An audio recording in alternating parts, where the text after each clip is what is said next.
एक महत्वाची breaking news आहे। प्रशांत कोरटकरला अखेर जामीन मंजूर करण्यात आलेला आहे।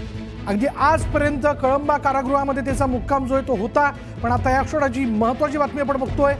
इतिहासकार इंद्रजित सावंत यांना दिलेल्या धमकी प्रकरणी आणि या छत्रपतींबद्दल केलेल्या अवमानकारक वक्तव्याप्रकरणी त्याला अटक करण्यात आलेली होती। तब्बल महिनाभर प्रशांत कोरटकर हा फरार होता आणि अखेर त्याला अटक केल्यानंतर आपण बघतोय की मोठ्या मुक्कामानंतर त्याला जामीन मंजूर करण्यात आलेला आहे। पहिले तर ज्ञानेश्वर, काय माहिती याबद्दल?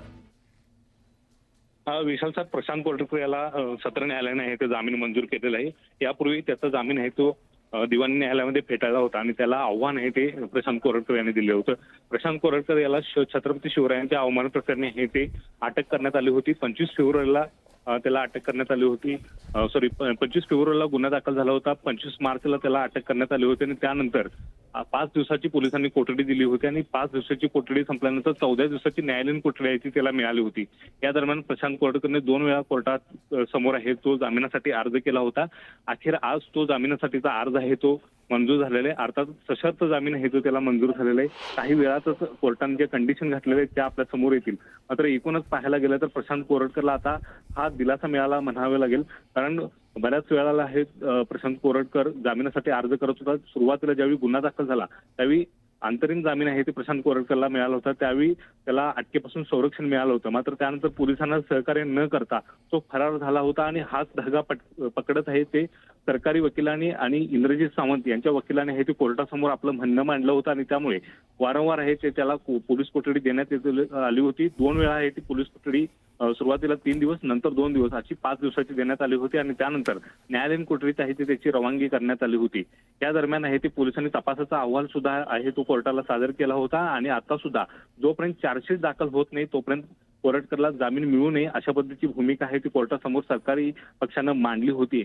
मात्र आता कश्यप जे कोर्ट आहे त्या कोर्टानं या संदर्भातली आहे ती आता निर्णय दिलेला आहे। यापूर्वी युक्तिवाद आहे तो 2 दिवसापूर्वी झाला होता आणि त्यानंतर आज या संदर्भातला निकाल आहे तो लागणार होता आणि या निकालाकडे सगळ्यांचं लक्ष होतं। आता मात्र प्रशांत कोरटकर याला आहे ते सशर्त जामीन न्यायालयानं मंजूर केलेलं आहे।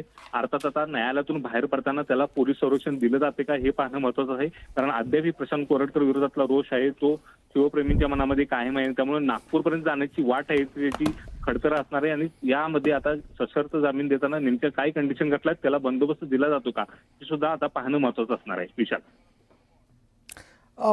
धन्यवाद या सगळ्या माहितीबद्दल ज्ञानेश्वर।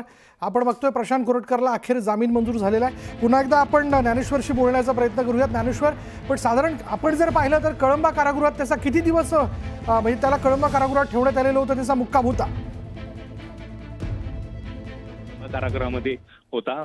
खरं तर पोलिसांची जी पोलीस कोठडी संपली आणि पोलीस कोठडीनंतर पुन्हा न्यायालयाने त्याला 14 दिवसाची अर्थात 12 तारखेपर्यंतची आहे ती न्यायालयीन कोठडी दिली होती आणि त्यानंतर आहे ते प्रशांत कोरटकरनं पुन्हा जामिनासाठी अर्ज केला होता। तो दिवाणी न्यायालयाने फेटाळला होता आणि त्यामुळे सत्र न्यायालयामध्ये पुन्हा एकदा त्यांनी आव्हान याला दिलं होतं आणि अखेर सत्र न्यायालयामधून त्याला आज जामीन मिळाला। मात्र एकूणच पाहायला गेलं तर प्रशांत कोरटकर याचे आतापर्यंतचे सगळे दिवस जे आहे ते 25 मार्चपासूनचे ते सलाखी पिछे म्हणजे तुरुंगातच आहे ते गेलेले। सुरुवातीला पोलीस कोठडीमध्ये आणि नंतर कळंबा जेलमध्ये आहे ते त्याला दिवस काढावे लागलेले।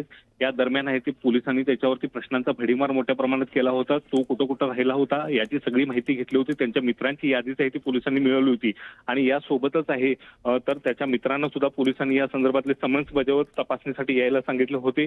याशिवाय त्याने जे गाड्या फरार असताना वापरल्या होत्या हे मर्सिडीज आणि महिंद्रा कंपनीची एक कार, अशा 2 कार आहेत ते पोलिसांनी रिकव्हर केल्या होत्या। या एकूणच सगळ्या बाबीमध्ये प्रशांत कोरटकर मात्र योग्यरित्या आहे ते पोलिसांना तपासामध्ये सहकार्य करत नव्हता अशा पद्धतीचा निष्कर्ष आहे तो सुद्धा न्यायालयासमोर आहे ते पोलिसांनी मांडला होता।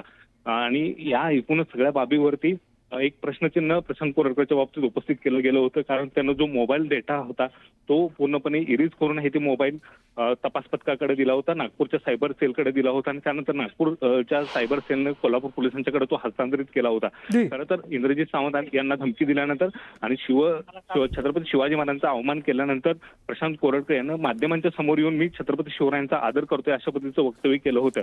मात्र एकूणच पाहायला गेलं तर तो तपासामध्ये सहकार्य करत नव्हता आणि त्या अनुषंगाने पोलिसांनी वारंवार आहे ते मुद्दे आहेत ते कोर्टासमोर मांडले आणि हा सगळा युक्तिवाद ग्रही धरत आहे ते पोलिसांनी या संदर्भात आहे ते न्यायालयासमोर म्हणणं मांडल्यानंतर न्यायालयाने त्याला कोठडी आहे ती सुनावली होती आणि त्यानंतर 11 दिवसाच्या या न्यायालयीन कोठडीनंतर आता त्याला जामीन आहे तो मिळालेला आहे. म्हणजे एकूण 11 दिवसाची न्यायालयीन कोठडी आणि अगोदरचे 15 दिवसाचे एकूण 16-17 दिवस आहे तो कोर्टामध्ये राहिला होता आणि यानंतर आता त्याची सुटका होणार आहे. या सुटकेनंतर नेमका आता तो नागपूरपर्यंत कसा पोहोचणार हा सगळा प्रवास आहे तो खडतर असणार आहे. कारण शिवप्रेमी प्रचंड रोष आहे तो शिवप्रेमींचा आपल्याला पाहायला मिळाला. अगदी न्यायालयाच्या आवारामध्ये त्याच्यावरती हल्ला करण्याचा प्रयत्न झाला. त्याला ज्यावेळी कोल्हापूर पोलिसांनी तेलंगणातून अटक केली त्यानंतर कोल्हापूरमध्ये आणल्यानंतर सुद्धा त्याच्यावरती हल्ला करण्याचा प्रयत्न केला. पोलीस ठाण्याच्या समोर मोठ्या प्रमाणात जमाव आहे ते जमा झाला होता आणि त्यामुळे आता हा जामीन देताना सशर्त अटी नेमक्या काय घटल्या ते काही वेळातच कळणार आहे. आणि त्यामध्ये जर बंदोबस्ताची अट नसेल तर मात्र नागपूरपर्यंत जाण्याचा त्याचा खडतर प्रवास असणार आहे. अर्थात आता